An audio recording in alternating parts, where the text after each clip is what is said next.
Ulama bilang kalau salam ini dia ada beberapa jenis salam. Salam hukumnya sunnah yang menyampaikan salam.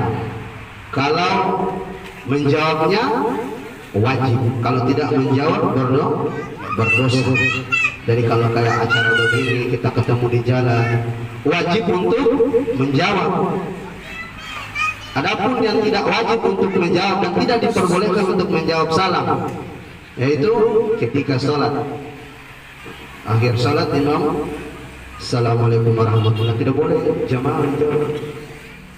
Terus kemudian yang tidak boleh sama sekali juga, karena ini bahaya di kuburan. Assalamualaikum ahli kubur, siapa yang mau mengharap dijawab? Kalau ada yang terdengar jawaban, cepat lari. Saya ulangi, assalamualaikum warahmatullahi wabarakatuh. Waalaikumsalam warahmatullahi wabarakatuh. Alhamdulillahi rabbil alamin, alladzi khalaqal mauta wal hayata liyabluwakum ayyukum ahsanu amalan wa huwal azizul ghafur. Asyhadu an la ilaha illallah wahdahu la syarika lah wa asyhadu anna Muhammadan abduhu wa rasuluh. Allahumma salli ala sayyidina Muhammad wa ala alihi sayyidina Muhammad tabi'ahum bi ihsan ila yaumiddin. Hadirin jamaah takziah yang dirahmati Allah Subhanahu wa taala. Bahasa tolaknya pelepasan atau pelepasan mengenang kepergian ananda kami, ponakan, adik, kerabat almarhum putra Muhammad Aldan Halim bin Halim Abdul Qadir. Semoga Allah Subhanahu wa taala melapangkan kuburnya, menerangi kuburnya. Sekilas yang saya tahu, almarhum ini punya rekam jejak, pernah mondok di pesantrennya Pak Ustadz di Pondok Al-Ikhlas, dan alhamdulillah ada beberapa juz yang almarhum hafal. Semoga ini menjadi bekal kepada almarhum. Alhamdulillahirabbil alamin, kita panjatkan puji serta syukur kehadirat Allah Subhanahu wa taala, yang mana Allah Subhanahu wa taala telah memberikan begitu banyak kenikmatan kepada kita. Nikmat sehat, panjang umur, hingga kita berkumpul di sini dalam keadaan walafiat. Ini tidak terlepas daripada rahmatnya Allah Subhanahu wa taala. Kemudian salawat serta salam kita kirimkan kepada kita Nabiullah Muhammad Rasulullah sallallahu alaihi wasallam. Asbab dakwanya, asbab pikir geraknya, jeripayanya, asbab mujahadahnya. Di ranah ini kita yang hadir di tempat ini mengetahui, bisa belajar dan tahu kalimatul haq, la ilaha illallah Muhammadur Rasulullah. Kalau Nabi tidak dakwah, kita tidak tahu.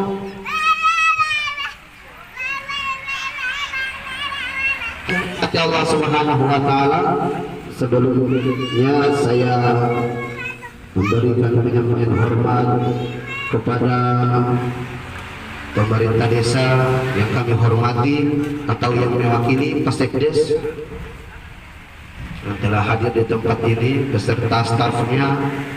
Kemudian yang kami hormati Pak Imam Desa atau Imam Masjid di Masjid Al-Kausar, sekaligus yang punya hajatan, para ustadz, para ibu ustazah, ibu-ibu majelis ta'lim yang kami hormati, mungkin juga yang lainnya yang tidak dapat saya sebutkan satu persatu. Hadirkan rahmat oleh Allah Subhanahu wa taala, sehat, umur panjang, kuat walafiat. Amin, amin. Hadirin yang dimuliakan Allah Subhanahu wa taala. Kita hadir di sini tahu maksud dan tujuan, bukan cuma semata-mata untuk menunaikan hajat orang muslim, saudara kami, keluarga kami, bukan juga cuma semata-mata mengirimkan doa kepada almarhum, tapi paling penting koreksi dalam diri kita masing-masing, pribadi kita masing-masing, bahwa meninggal dunia tidak tunggu tua, tidak ada hubungannya dengan tua, tidak ada. Baru 17 tahun. Kenapa meninggal 17 tahun? Semua orang tua menginginkan kehadiran anaknya. Kalau menikah, di mana orang tua yang tidak mau punya anak? Pasti punya keinginan besar untuk melahirkan seorang anak, untuk melanjutkan generasi kehidupan. Pasti. Setelah punya anak, meninggal Allah panggil. Kenapa? Karena segala sesuatu yang terjadi di muka bumi ini, Allah skenario semua ini ujian keimanan kita.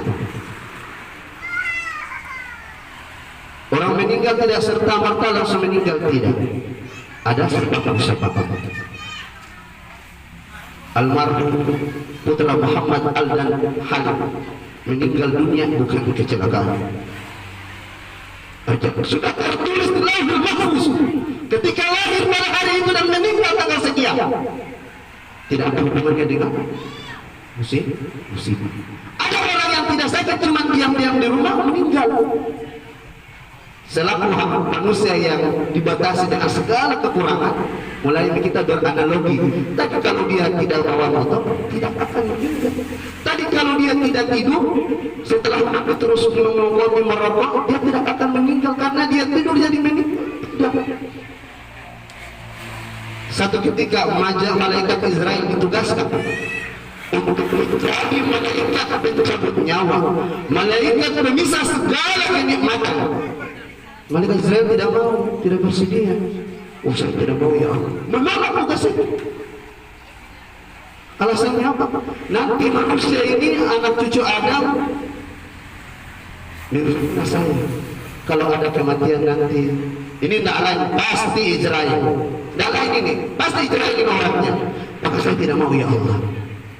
Maka Allah berikan penjelasan kepada malaikat Israel. Wahai Israel, kau jalankan saja tugas. Nanti saya matikan manusia dengan sebab-sebabnya. Ada yang mati karena sakit, ada yang mati karena terkena selembar petir, ada yang mati karena kecelakaan, ada yang mati karena tidur. Tidak sakit, tidur masuk. Biasa diberikan isyarat-isyarat kematiannya, dia minta pamit. Sebentar ini anak cucuku, jangan kalian kemana-mana, saya mau pergi ini. Biasa tanda-tanda seperti itu tergantung amal ibadahnya. Jadi sinyal kepada keluarga, padahal cuma mau tidur, tidak sakit. Maka ini semua sudah ditakdirkan oleh Allah Subhanahu wa Ta'ala. Jadi di sini siapa yang terbesar? Nabi Sallallahu Alaihi Wasallam sabdakan bahwa nasihat yang paling hakiki adalah kita pergi ziarah kubur. Sering-sering pergi ziarah kubur, bukan berdoa di kubur. Ziarah kubur mengirimkan doa, sekaligus kita belajar selaku manusia yang memiliki akal yang diberikan oleh Allah Subhanahu Wa Taala dipakai untuk berpikir, melihat apa yang terjadi di sekeliling kita. Di segi pendidikan ada pembelajaran besar terhadap diri kita. Kalau di kuburan ada kuburan yang kecil, yang baru lahir, meninggal. Ada yang masih SD, 3 tahun, 7 tahun, 15 tahun, 17 tahun. Ada yang 40 tahun, ada yang 100 tahun. Supaya ini menjadi pelajaran untuk kita, bahwa mati itu tidak menunggu tua. karena ada berbagai jenis ukuran kubur. Bisa saja yang terbesar untuk kita pelepasan bisa dilakukan untuk diri kita yang akan di sini bulan depan. Bisa saja bulan kedua berikutnya, bisa juga di antara kita ini yang akan menyelenggarakan acara seperti ini. Allah Subhanahu wa taala berfirman, kullu nafsin za'iqatul maut. Ini Allah bilang, setiap yang berjiwa, yang bernyawa akan merasakan yang namanya kematian. Akan merasakan yang namanya kematian. Jadi hidup ini perjalanannya menuju nanti ketemu dengan Allah, ma'rifatullah, memandang wajah Allah di akhirat, di surga. Pertama perjalanan dimulai dari mana? Alam ruh. Dari alam ruh Allah ambil fulan bin fulan. Kalau percaya Allah, perjalanan Islam. Nanti bagaimana saya mau bertemu lagi dengan engkau? Bagaimana saya mau melihat wajah engkau? Bagaimana saya berbicara dengan engkau ya Allah? Ada nanti ada malaikatmu, penjagamu yang akan mengajarkan kamu bagaimana engkau berkomunikasi dengan saya. Setelah dari alam ruh masuk ke alam rahim. Berapa lama di situ? 9 bulan 10 hari di alam rahim. Di alam rahim merasa tak mau melihat wajah, tidak bisa melihat wajah Allah, tidak bisa bercakap-cakap dengan Allah Subhanahu wa taala. Melalui kedua orang tua Allah Subhanahu wa taala dididik. Nanti ada malaikat yang akan senantiasa mengajarkan bagaimana nanti komunikasi dengan Allah Subhanahu wa taala. Kalau sekarang ada di telepon ini, kalau dari sini bisa saya menelpon di ternate. Assalamualaikum, mama, kakak. Bagaimana komunikasi dengan Allah? 4 2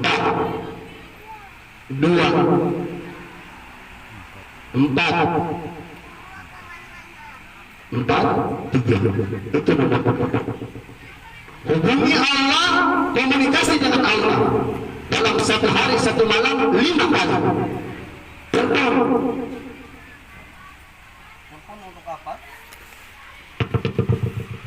Karena ini keinginan kita waktu masih dalam alam ruh.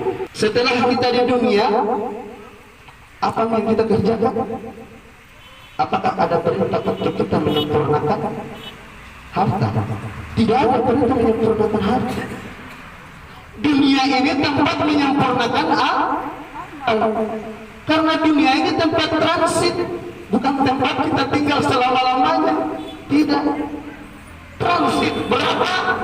70 tahun. Istilah kereta, kalau sudah sampai yang 70 tahun naik. Ada yang ketinggalan antara dua ini. Kalau bukan dia tidak dapat kereta, kemungkinan terakhir bahaya tidak dapat kereta. Karena manusia makhluk yang terakhir meninggal malaikat terakhir hari kiamat. Jadi kalau tidak dapat kereta bahaya, meninggal mungkin sama-sama malaikat terakhir. Hadirin rahmat Allah Subhanahu wa taala. Jadi 70 tahun manusia ini menjalankan kehidupan menuju alam kubur. Alam kubur terminal apa? Terminal terakhir. Jadi kematian ini hadirin yang mulia, ini sudah kehendak Allah. Allah perintahkan kepada kita hal-hal seperti ini bisa terjadi. Tidak ada satu orang tua pun yang menginginkan anaknya pergi dalam hidupnya. Tidak ada. Begitu juga orang tua. Anak-anak tidak menginginkan orang tua harus pergi dari kehidupan. Tapi demikiannya Allah. Allah berikan iman untuk kita. Wasta'inu bis-sabri was-salah. Tadi Ibu Ustaz baca surat Al-Baqarah. Carilah pertolongan Allah dengan sabar dan salat atas ujian yang Allah berikan. Innallaha ma'as-sabirin. Allah itu dekat sekali dengan orang-orang yang sabar. Setiap yang orang beriman yang merasa kesusahan dalam hatinya, ini merupakan musibah. Alladzina idza asabatuhum musibah qalu inna lillahi wa inna ilaihi raji'un. Yaitu orang-orang yang apabila ditimpa musibah mereka mengucapkan qalu inna lillahi wa inna ilaihi raji'un. Tahu artinya? Tahu maksudnya? Tahu maknanya? Tahu hakikatnya? Qalu inna lillahi wa inna ilaihi raji'un. Tahu? Sekarang firman Allah Subhanahu wa taala, potongan firman Allah ini, semua kalangan umat Islam tahu, biar anak kecil tahu. Dengar orang meninggal inna lillahi wa inna ilaihi raji'un. Biar dia tidak sholat tahu. Sudah cari ketika karena cuma mendengar, tidak tahu artinya, tidak belajar, tidak bertanya. Ada seorang bapak dengan anaknya jalan. Terus ada petugas sekalian lagi memasang instalasi listrik. Mereka lagi memasang. Mati kena stroke. Ada yang kerjakan di sini? Pemasang instalasi. Kalau ada, mudah-mudahan Allah jaga, lindungi, panjang umur, sehat walafiat. Allah jauhkan dari segala penyakit. Amin. Kena stroke, mati tergantung di atas kabel. Terus bapaknya tiba-tiba melihat, inna lillahi wa inna ilaihi raji'un. Ditanya sama anaknya, Pak, apa itu artinya yang tadi disampaikan? Yang bapak sebut tadi itu apa? Sekali itu tetap di udara, karena tidak tahu artinya. Qala inna lillahi wa inna ilaihi raji'un. Kata umat yang beriman. Setiap ada musibah yang datang dari Allah, ucapkanlah. Dan itu kata inna lillahi wa inna ilaihi raji'un itu bukan hanya untuk orang meninggal. Hanya orang meninggal, kalau kita sebutkan musibah yang berhubungan dengan musibah, berhubungan dengan hati manusia. Terserah Allah dengan kehendaknya memperlakukan kami seperti apa, memperlakukan kita seperti apa. Dan akan kembali kepada Allah. Dan semua yang ada di sini akan kembali kepada Allah.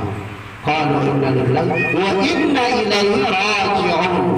Dan akan kembali kepada Allah. Dalam riwayat dijelaskan, yang penjelasan dalam terjemahan Jalalain dijelaskan bahwa raja ini artinya berusaha kembali kepada Allah, berusaha kembali kepada Allah. Satu ketika Sallallahu alaihi wasallam diriwayatkan dari hadis ini diriwayatkan oleh Abu Dawud. Nabi Sallallahu alaihi wasallam dalam rumah bersama istrinya Aisyah radhiyallahu anha. Kemudian mati lampunya Nabi dalam rumah, dalam kamar. Maka Nabi mengucapkan inna lillahi wa inna ilaihi raji'un. Aisyah bertanya, Rasulullah, kenapa engkau sebutkan yang demikian? Kan ini cuma lampu. Maka sabda Nabi Sallallahu alaihi wasallam, yang membuat kekecewaan dalam hati umat beriman, umat muslim ini, yang merasakan kekecewaan wajib mengucapkan inna lillahi wa inna ilaihi raji'un. Hadis riwayat Abu Dawud. Hadirin jemaah yang dirahmati Allah Subhanahu wa taala. Jadi perjalanan manusia sudah di dunia ini nanti mau menuju ke kubur. Agama apa? Terkecuali hidup. Saudara kami yang dikuburkan dikuburkan. Kalau tidak agama datang, kita manusia ini kan tidak berharga. Siapa bilang berharga? Jadi jangan sombong. Ada bukti otentik. Kita manusia ini tidak berharga. dia jadi apa? Manusia mati. Jadi mayat. Masuk di tanah, dimakan cacing. Berharga? Tidak berharga. Kita muliakan agama. Bukan karena duit, bukan. Karena mobil, bukan. Karena rumah, bukan. Diangkat derajat oleh Allah karena agama. Karena mati sepertinya. Bukti otentiknya itu. Keabsahannya itu. Mati dimakan cacing. Hancur. Masih mahal ayam potong, ada kandangnya di dalam situ. Tadi malam saya dengan bapaknya ayam tergicet, ada kandang ayam. Itu ayam potong yang di dalam, kalau mati berharga. Ayam lalapan, jadi ayam pepes, ayam lalapan. Jadi itu berharga enggak? Berharga. Coba cek, ada harga 15.000. Ada bebek sakti di sana, ayam sakti di depan rumah sakit Abu Nawas. Mahal harganya, karena sedikit cuma ditaruh pahanya kecil. Mahal. Binatang lebih mahal dari manusia. Apa sudah mati? Kenapa manusia harus dikuburkan meninggal dunia? Kenapa? Karena kembali Nabi Adam alaihi salam diciptakan oleh Allah Subhanahu wa taala dari tanah liat. Kemudian anasir menjadi satu, terciptalah Nabi Adam. Tanah, apalagi udara, apalagi api. Empat anasir tersebut dikolaborasikan, digabungkan menjadi satu. Jadilah Nabi Adam alaihissalam. Pertanyaannya, apakah kita yang hadir di sini tercipta juga dari tanah? Ada? Apakah kita yang hadir di sini tercipta juga dari tanah sama dengan Nabi Adam? Iya, kita tercipta juga dari dengan kakek moyang kita, Nabi Adam alaihissalam. Maka bukti keabsahannya, ayo kita lihat Fatihah. Sagu di belakang sana, yang keluarga di sini makan sampai sekarang ini, ditanam di mana? Di atas tanah. Di bawah tanahnya ada apa? Ada air. Kalau tidak ada angin, tidak ada udara, tanahnya bisa segar. Kalau tidak ada unsur panas, bisa jadi sabun, air kering. Di kebanjiran terus bisa jadi tanaman, kekuningan daunnya, buahnya berbudur. Bahkan kalau sagu tidak kualitas, tidak ada isinya di dalam. Cocok? Itu bukti keabsahan. Bahwasannya unsur-unsur itu masih melekat pada tumbuh-tumbuhan. Jadi kita masih sama persis diciptakannya Nabi Adam alaihissalam. Oleh karena itu, kenapa dia hancur ketika dia kuburkan jasad dimakan cacing? Kembali ke asalnya. Jasad ini punya Nabi Adam alaihissalam. Ruh punya Nabi Muhammad sallallahu alaihi wasallam. Ruh ini punya Allah. Dan kembali ke masing-masing hatinya. Jasad kembali ke Adam. Hancur menyatu dengan unsur sebelumnya. Kemudian kenapa masuk surga harus ketemu dulu Nabi Muhammad sallallahu alaihi wasallam? Mendapatkan syafaatnya. Surga haram sebelum diharamkan, sebelum umat Nabi Muhammad masuk. Nabi pun demikian, sebelum Nabi Muhammad masuk surga, Nabi-Nabi sebelumnya belum diperbolehkan.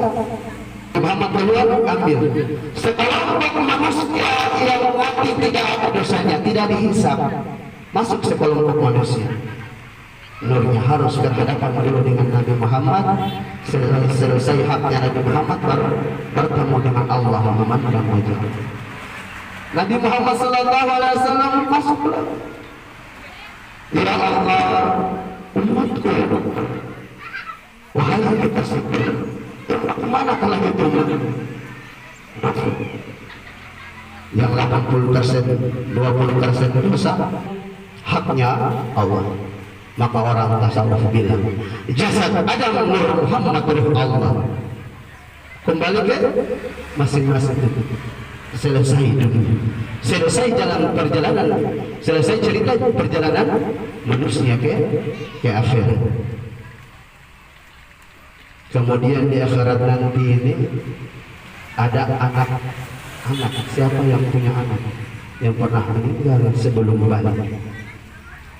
Ulama anak-anak yang tidak berdosa yang sudah dipanggil oleh Allah Subhanahu wa taala diberikan sayap oleh Allah Subhanahu wa taala dan berterbang di atas mahsyar sambil mereka bersayap-sayap, ya Umi, ya Abi, cari kedua orang tua untuk menyelamatkan mereka. Hadirin kajian rahmati Allah Subhanahu wa taala. Ketika manusia mati ini, Nabi sallallahu alaihi wasallam sabda, putus semua hubungan dengan dunia. Tidak ada. Datang dalam keadaan telanjang, pulang pun dalam keadaan tidak berpakaian. Karena syariat mengajarkan kita untuk menutup aib dibungkus dengan sehelai kain kafan. Telanjang, balik, pulang asal. Pulang asal, menikah. Tidak ada yang dia bawa. Putus semua hubungan ketika manusia mati, terkecuali dia. Satu dia bawa, dua dia tinggalkan. Gitu Ustaz. Ya, ulama di depan kita ini. Satu yang dia bawa itu apa? Ilmu dan amal. Ilmunya yang sudah dia amalkan dia bawa. Ilmu yang bermanfaat itu yang dia bawa. Yang dia tinggalkan dua, sadaqatul zariyah, ilmu dan anak yang saleh. Dia bangun masjid, dia bangun jalan, fasilitas materi yang kemudian ini bisa bermanfaat untuk umat. Selagi umat masih menggunakannya, maka pahalanya akan mengalir terus kepada orang yang sudah mati.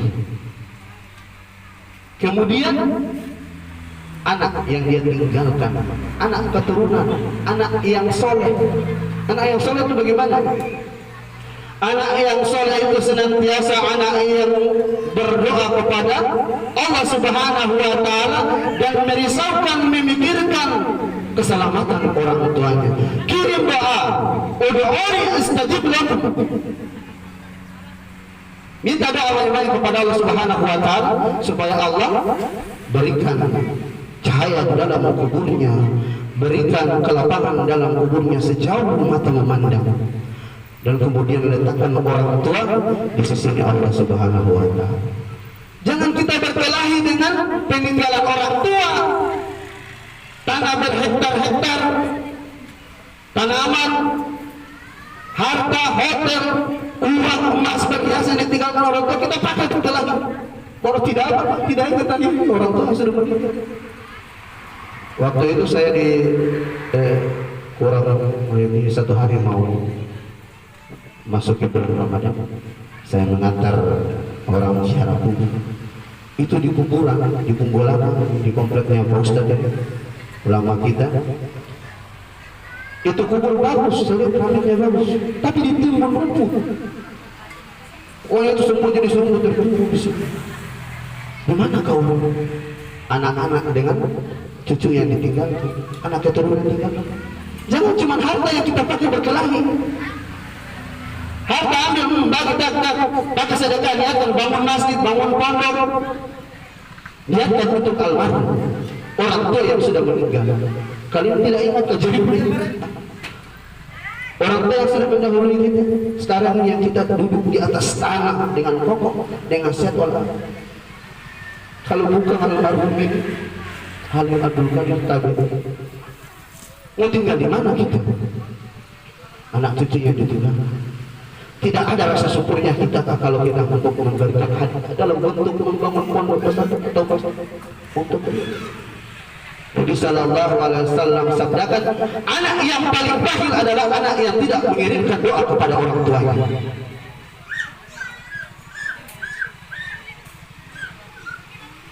Hadirin jemaah yang dirahmati Allah Subhanahu wa taala. Kemudian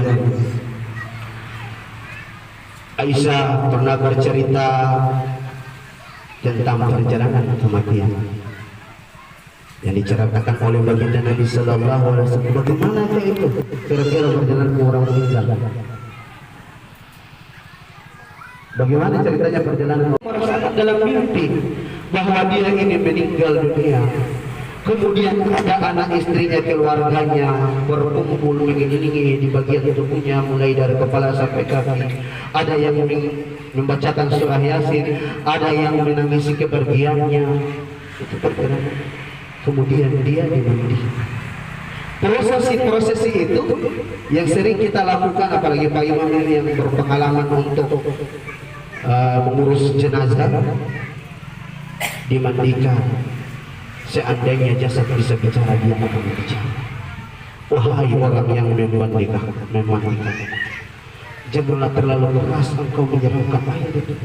Sesungguhnya jasadmu ini sakit, jasadmu sakit karena bekas sakaratul maut. Kemudian seperti juga ini kalau bisa berbicara, dia akan berbicara.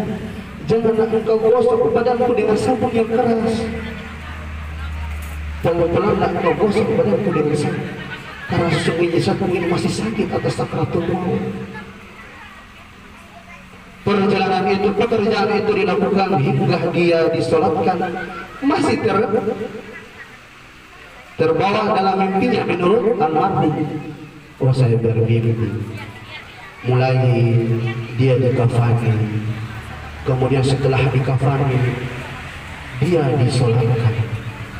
Terasa betul almarhum itu atas kejadian itu.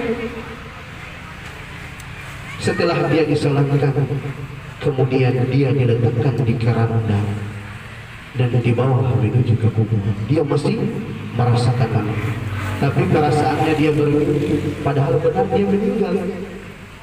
Ketika menuju ke kuburan, terdengar amat jelas di balik keranda ucapan kalimat thayyibah, la ilaha illallah, la ilaha illallah,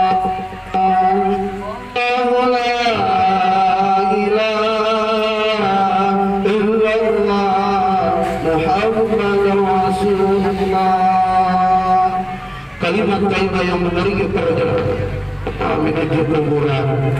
Setelah itu diturunkan dari keranda, dimasukkan ke dalam tanah liang lahat.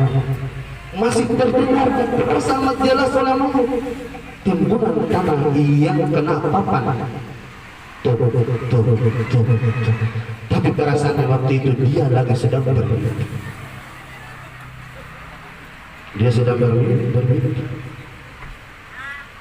Setelah orang-orang semua yang mengantarkan mayat tersebut pulang ke rumah, barulah dia terbangun oleh Allah Subhanahu wa Ta'ala. Dia sadar, dia mimpi, ternyata saya cuma mimpi malam. Dia buka matanya, gelap gulita. Tidak ada satu orang yang bisa menemukan. Jangankan di kuburan, kalau masuk di kamar mandi saja mati lampu, perasaan bagaimana? Masih luas itu kamar mandi. Kalau yang lain sesuai ukuran badan, kita mau kemana? Siapa yang menemani? Siapa yang memberikan cahaya di tempat yang gelap seperti itu? Kalau bukan doa-doa daripada anak keturunan yang kita tinggalkan, kalau bukan sedekah yang kita pernah lakukan kala hidup, hanya itu yang bisa jadi teman. Maka satu ketika dalam majlis Nabi Sallallahu Alaihi Wasallam ada pertanyaan yang disampaikan oleh baginda Nabi Sallallahu Alaihi Wasallam. Wahai para sahabatku, ada 3 pertanyaan yang saya mau sampaikan. Kalian duduk dekat-dekat, biasa majelis Nabi duduk rapat-rapat. Apa kira-kira gerangan wahai Rasulullah yang kau mau tanyakan? Tentang 3 sahabat, harta, anak istri, dan ilmu yang bermanfaat, amal saleh. Manakah yang paling baik antara ketiga sahabat tersebut? Kalau harta,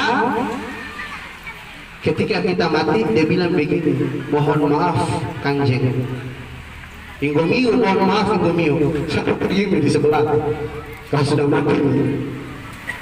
Jadi kalau dia maaf, hartanya bergeser ke tempat lain. Ada anak mantunya, ada anak keluarganya, tapi tadi. Maka sahabat tidak yang seperti ini, Nabi Sallallahu Alaihi Wasallam tidak baik untuk itu. Kemudian anak istri yang kita cintai selama hidup, apapun dia minta kita akan berusaha. Kendati tulang punggung mau jadi wow. Ya, kalau anak istri mamanya sudah bilang, udah jadikan masku, awas kok, saya tidak kasih mau kamu hadiah tengah malam. Kamu bilang apa? Kau tidur di luar. Jadi terpaksa harus cari. Anak istri yang kita perjuangkan mati-matian, apakah akan bisa menemani kita dalam kubur? Tidak. Mereka hanya akan menangisi, kemudian mengantarkan kita sampai di kubur, pulang ke rumah. Apakah ini sahabat yang baik? Kata para sahabat, tidak. Ya Rasul. Sahabat. Kemudian ada sahabat yang terakhir, dia senantiasa akan bersama-sama kita di waktu hidup sampai mati, bahkan dia bisa menjadi penerang di alam kubur. Apa itu hai Rasulullah Sallallahu Alaihi Wasallam? Tanya kata sahabat, para sahabat. Maka Nabi Sallallahu Alaihi Wasallam sabdakan, ilmu bermanfaat. Ini yang bisa menjadi teman hidup.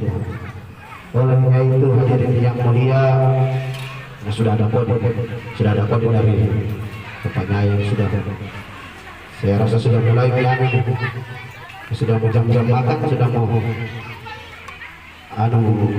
perut kita sudah keroncongan ini. Jadi begitu bisa para jemaah yang mulia, saya hidup dunia ini dengan surga. Satu amal ibadah dengan hati yang ikhlas, kata Nabi, akan dibayar, akan dijamin, akan diganti oleh Allah Subhanahu wa taala dengan surga seluas 10 kali lipat dunia. Jadi kalau masuk neraka, ada cerita orang masuk neraka. Dia dituntut sama malaikat, kalau masuk yang mana di neraka? Pintu pertama dia sampai di depan, baru hawanya saja dia sudah tidak bisa mendekat. Dia bilang, oh malaikat jangan yang ini, kayaknya ini tidak bisa, terlalu berbahaya di neraka. Setelah dikasih pilihan kedua neraka, dia pegang itu gagang pintunya, hangus tangannya. Dia bilang, malaikat kalau yang ini juga tidak bisa, terlalu mengatakan. Dikasih yang ketiga, dia buka, dia lihat ada orang, dia bilang, jangan yang ini. Tapi pas dia mau angkat kepalanya, terlihat di pojok ada orang main jong, main domino. Dia bilang begitu sama malaikat, kayaknya ini tempat yang paling bagus. Malaikat saya di sini, saya di neraka yang di sini. Royal kalau itu masuk. Bagaimana? Masalahnya satu kursi yang kosong, orang main domino. Jadi turun saja ini, suara keringat menetes. Suaranya itu besar-besar biji jagung. Mau turun takut kalah. Bagaimana nih aturannya? Kalau sebentar siapa yang kalah, digoreng panas-panas yang minyak mendidih. Demikian hadirin Allah Subhanahu wa taala, mungkin karena sudah siap